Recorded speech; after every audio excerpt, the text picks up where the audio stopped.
around to take care of people in the middle of the night. And in many ways, that's still true even today. There's still this huge need, and I would argue even a bigger need now than 55 years ago. Really had kept myself at arm's distance from the church and anything churchy for many, many years. And yet, there was a part of me I knew that longed for a connection to the spiritual. We have time to take our time, and almost nobody else, day or night, really has time to take time and sit down with people. When they really have time to be just deeply, deeply listened to, when they have somebody paying attention, when they have someone completely not judging them, not trying to change their thoughts, their feelings, their actions, nothing about them. There's no substitute for that person-to-person connection, that acceptance and that love of each imperfect human being. They love you just as you are. There are no barriers or boundaries to their love. And the power of that for people is transformative. They came and picked me up for church and sheltered me around my peers, that wanted the best for me to get better, to achieve, and that's what they've done for me, Mental health isn't a one size fit all, and you have to navigate to see what works for you. And I must say, the religion part of it, this place, the night ministry was able to, it was a support for me. There's something, and I don't know why it works this way, about letting things be what they are that makes space for change. The night ministry is about meeting people where they're at.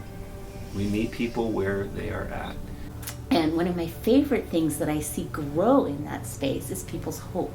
And every one of the night ministry leaders and preachers all have that kind of courage that they express in individual ways. In the midst of my sobbing and my crying, I heard in my spirit, deep in my spirit, a voice, which for me it's the Spirit of God saying, "You're not here to save anyone, you're only here to love them." And I really feel that that's how we rekindle hope. It's genuine love. Because that's the seed for everything, is love. And to live it in a way that says to people, you matter, and God loves you just the way you are. The reality is we can't really make the bad thing go away, or you can't really wave a magic wand and change somebody's life. Just knowing that we're there, I think, has a life-changing capacity. He said, just because I'm talking to you, I feel okay, and I'll wait for the person to call me, which told me he wasn't going to commit suicide anytime soon. That's just one of many situations where people just needed to hear somebody and didn't know somebody was up late at night to share with. That's routine. That's pretty much what a lot of it is about, presence, being in there. This ministry is, I'm growing in my own compassion for myself as much as for others.